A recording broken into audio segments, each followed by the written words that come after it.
Você está ouvindo Devocional Robert Murray McCheyne.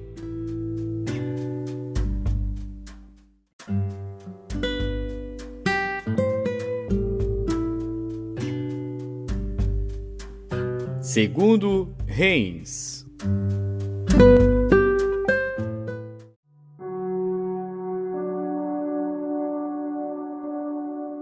Segundo Reis, capítulo 4.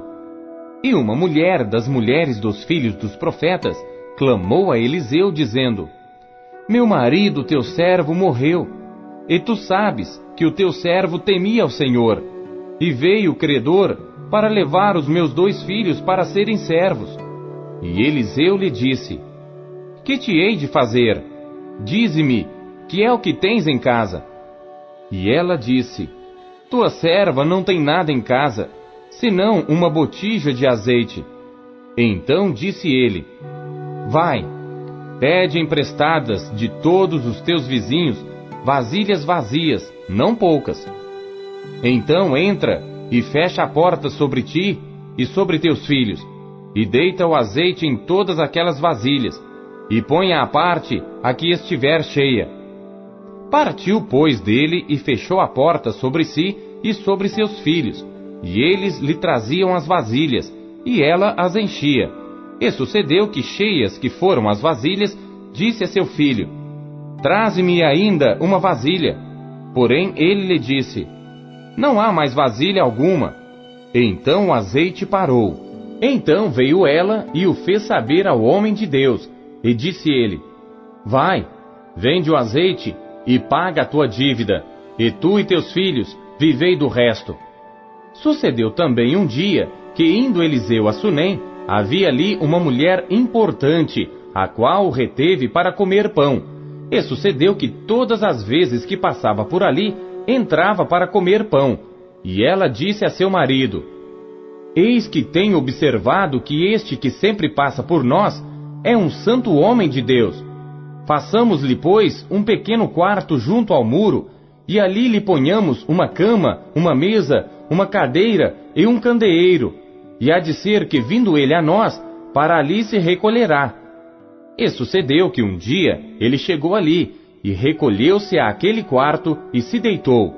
Então disse ao seu servo Geazi: Chama esta sunamita. E chamando a ele, ela se pôs diante dele, porque ele tinha falado a Geazi.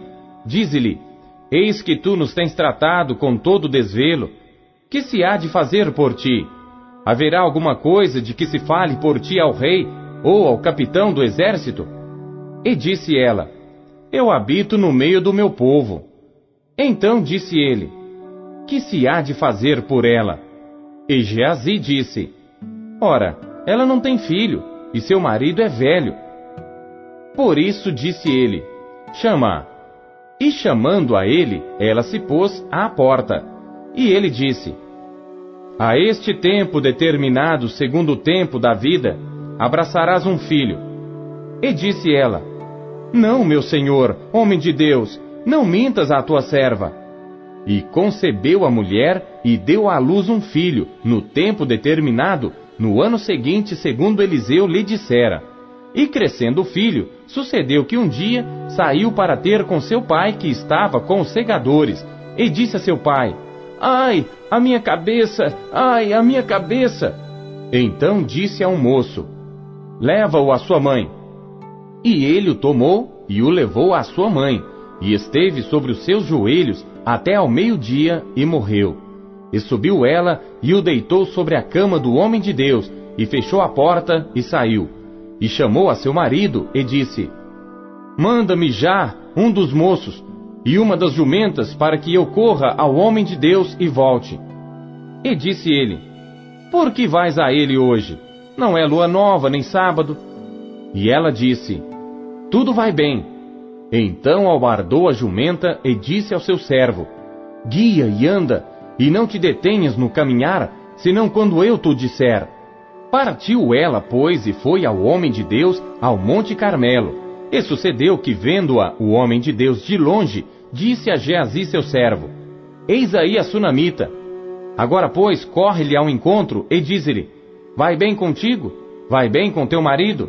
Vai bem com teu filho? E ela disse, vai bem. Chegando ela, pois, ao homem de Deus, ao monte, pegou nos seus pés, mas chegou Geazi para retirá-la. Disse, porém, o homem de Deus, deixa, porque a sua alma está triste de amargura, e o Senhor me encobriu, e não me manifestou. E disse ela, pedi eu a meu senhor algum filho? Não disse eu, não me enganes. E ele disse a Geazi, cinge os teus lombos, toma o meu bordão na tua mão e vai. Se encontrares alguém, não o saúdes, e se alguém te saudar, não lhe respondas, e põe o meu bordão sobre o rosto do menino. Porém disse a mãe do menino, vive o Senhor, e vive a tua alma, que não te hei de deixar. Então ele se levantou e a seguiu. E Geazi passou adiante deles, e pôs o bordão sobre o rosto do menino. Porém não havia nele voz nem sentido. E voltou a encontrar-se com ele, e lhe trouxe aviso, dizendo, o menino não despertou. E chegando Eliseu àquela casa, eis que o menino jazia morto sobre a sua cama. Então entrou ele e fechou a porta sobre eles ambos, e orou ao Senhor. E subiu à cama e deitou-se sobre o menino, e pondo a sua boca sobre a boca dele, e os seus olhos sobre os olhos dele, e as suas mãos sobre as mãos dele, se estendeu sobre ele, e a carne do menino aqueceu. Depois desceu e andou naquela casa de uma parte para outra, e tornou a subir, e se estendeu sobre ele. Então o menino espirrou 7 vezes, e abriu os olhos. Então chamou a Geazi e disse, chama esta sunamita. E chamou-a, e veio a ele, e disse ele, toma o teu filho. E entrou ela, e se prostrou a seus pés, e se inclinou à terra, e tomou o seu filho e saiu. E voltando Eliseu a Gilgal, havia fome naquela terra, e os filhos dos profetas estavam assentados na sua presença. E disse ao seu servo, põe a panela grande ao lume, e faze um caldo de ervas para os filhos dos profetas. Então um deles saiu ao campo a apanhar ervas, e achou uma parra brava, e colheu dela, enchendo a sua capa de colossíntidas. E veio, e as cortou na panela do caldo, porque não as conheciam. Assim deram de comer para os homens. E sucedeu que, comendo eles daquele caldo, clamaram e disseram, homem de Deus, há morte na panela. Não puderam comer. Porém ele disse, trazei farinha. E deitou-a na panela, e disse, dai de comer ao povo. E já não havia mal nenhum na panela. E um homem veio de Baal-Salisa, e trouxe ao homem de Deus pães das primícias, 20 pães de cevada, e espigas verdes na sua palha, e disse, dá ao povo para que coma. Porém seu servo disse, como hei de pôr isto diante de 100 homens? E disse ele, dá ao povo para que coma, porque assim diz o Senhor, comerão e sobejará. Então lhes pôs diante, e comeram, e ainda sobrou, conforme a palavra do Senhor.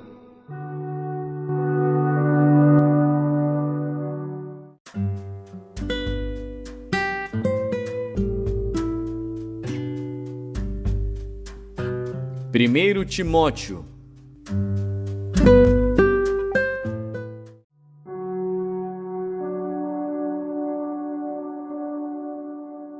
Primeira Timóteo, capítulo 1. Paulo, apóstolo de Jesus Cristo, segundo o mandado de Deus nosso Salvador, e do Senhor Jesus Cristo, esperança nossa, a Timóteo, meu verdadeiro filho na fé. Graça, misericórdia e paz da parte de Deus nosso Pai, e da de Cristo Jesus, nosso Senhor. Como te roguei quando parti para Macedônia, que ficasses em Éfeso, para advertires a alguns que não ensinem outra doutrina, nem se deem a fábulas ou a genealogias intermináveis, que mais produzem questões do que edificação de Deus, que consiste na fé. Assim o faço agora. Ora, o fim do mandamento é o amor de um coração puro, e de uma boa consciência, e de uma fé não fingida, do que, desviando-se alguns, se entregaram a vãs contendas, querendo ser mestres da lei, e não entendendo nem o que dizem, nem o que afirmam. Sabemos, porém, que a lei é boa se alguém dela usa legitimamente. Sabendo isto, que a lei não é feita para o justo, mas para os injustos e obstinados, para os ímpios e pecadores, para os profanos e irreligiosos, para os parricidas e matricidas, para os homicidas, para os devassos, para os sodomitas, para os roubadores de homens, para os mentirosos, para os perjuros e para o que for contrário à sã doutrina, conforme o evangelho da glória de Deus bem-aventurado que me foi confiado. E dou graças ao que me tem confortado, a Cristo Jesus Senhor nosso, porque me teve por fiel, pondo-me no ministério. A mim que dantes fui blasfemo e perseguidor e injurioso, mas alcancei misericórdia, porque o fiz ignorantemente na incredulidade. E a graça de nosso Senhor superabundou com a fé e amor que há em Jesus Cristo. Esta é uma palavra fiel e digna de toda aceitação, que Cristo Jesus veio ao mundo para salvar os pecadores, dos quais eu sou o principal. Mas por isso alcancei misericórdia, para que em mim, que sou o principal, Jesus Cristo mostrasse toda a sua longanimidade para exemplo dos que haviam de crer nele para a vida eterna. Ora, ao Rei dos séculos, imortal, invisível, ao único Deus sábio, seja honra e glória para todo sempre. Amém. Este mandamento te dou, meu filho Timóteo, que segundo as profecias que houve acerca de ti, milites por elas boa milícia, conservando a fé e a boa consciência, a qual alguns, rejeitando, fizeram naufrágio na fé. E entre esses foram Himeneu e Alexandre, os quais entreguei a Satanás, para que aprendam a não blasfemar.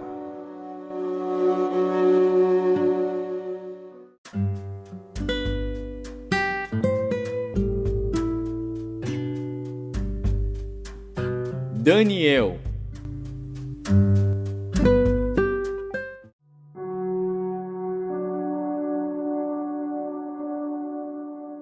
Capítulo 8.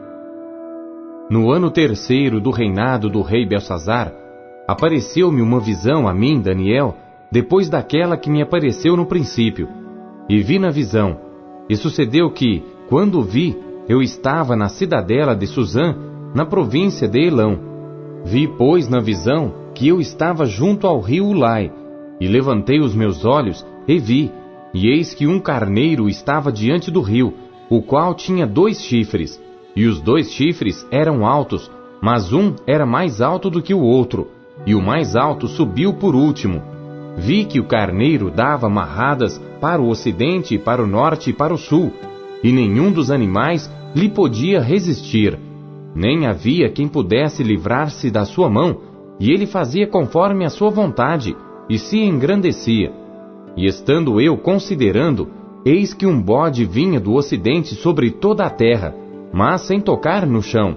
E aquele bode tinha um chifre insigne entre os olhos, e dirigiu-se ao carneiro, que tinha os 2 chifres, ao qual eu tinha visto em pé diante do rio, e correu contra ele, no ímpeto da sua força, e viu-o chegar perto do carneiro, enfurecido contra ele, e ferindo-o, quebrou-lhe os 2 chifres, pois não havia força no carneiro para lhe resistir, e o bode o lançou por terra, e o pisou aos pés.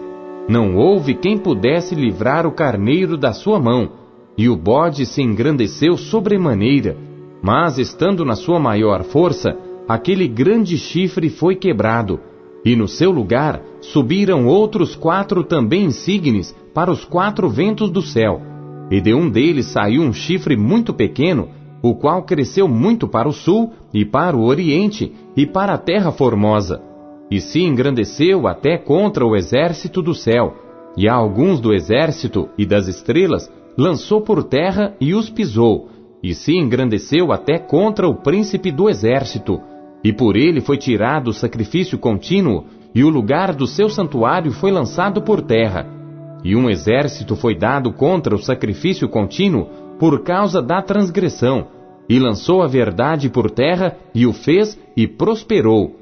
Depois ouvi um santo que falava, e disse outro santo àquele que falava: Até quando durará a visão do sacrifício contínuo, e da transgressão assoladora, para que sejam entregues o santuário e o exército, a fim de serem pisados? E ele me disse: até 2.300 tardes e manhãs, e o santuário será purificado.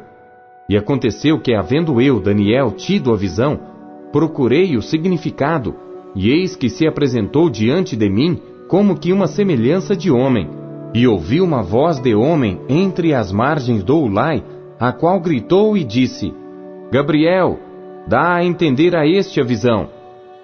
E veio perto de onde eu estava, e vindo ele, me amedrontei e caí sobre o meu rosto. Mas ele me disse: Entende, filho do homem, porque esta visão acontecerá no fim do tempo. E estando ele falando comigo, caí adormecido com o rosto em terra. Ele, porém, me tocou e me fez estar em pé, e disse: Eis que te farei saber o que há de acontecer no último tempo da ira, pois isso pertence ao tempo determinado do fim. Aquele carneiro que viste com 2 chifres são os reis da Média e da Pérsia, mas o bode peludo é o rei da Grécia. E o grande chifre que tinha entre os olhos é o primeiro rei. O ter sido quebrado, levantando-se 4 em lugar dele, significa que 4 reinos se levantarão da mesma nação, mas não com a força dele. Mas no fim do seu reinado, quando acabarem os prevaricadores, se levantará um rei, feroz de semblante, e será entendido em adivinhações, e se fortalecerá o seu poder, mas não pela sua própria força, e destruirá maravilhosamente, e prosperará, e fará o que lhe aprouver, e destruirá os poderosos e o povo santo, e pelo seu entendimento também fará prosperar o engano na sua mão, e no seu coração se engrandecerá, e destruirá a muitos que vivem em segurança, e se levantará contra o príncipe dos príncipes, mas sem mão será quebrado. E a visão da tarde e da manhã que foi falada é verdadeira. Tu, porém, cerra a visão, porque se refere a dias muito distantes.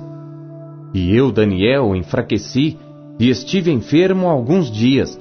Então levantei-me e tratei do negócio do rei, e espantei-me acerca da visão, e não havia quem a entendesse.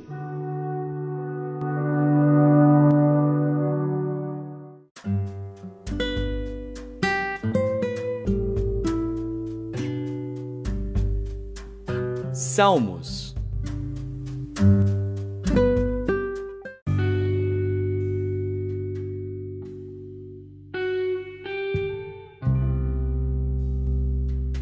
Salmos, capítulo 116. Amo ao Senhor porque Ele ouviu a minha voz e a minha súplica, porque inclinou a mim os seus ouvidos, portanto, o invocarei enquanto viver. Os cordéis da morte me cercaram, e angústias do inferno se apoderaram de mim. Encontrei aperto e tristeza. Então invoquei o nome do Senhor, dizendo: Ó Senhor, livra a minha alma. Piedoso é o Senhor e justo.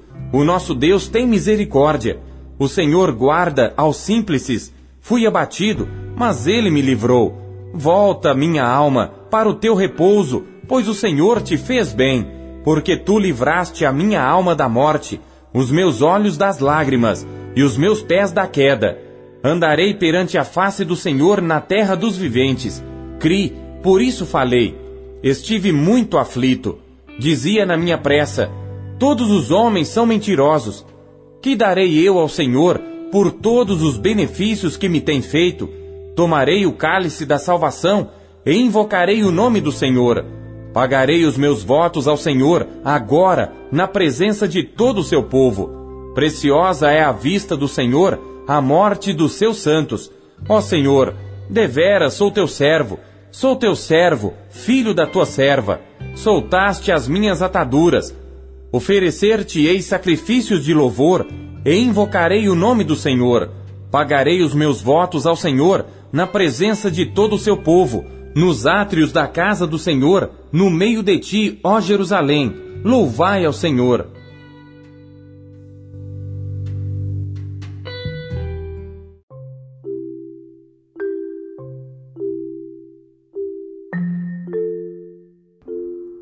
Robert Murray McCheyne, 1842, nas vozes de Pastor Paulo Castelã.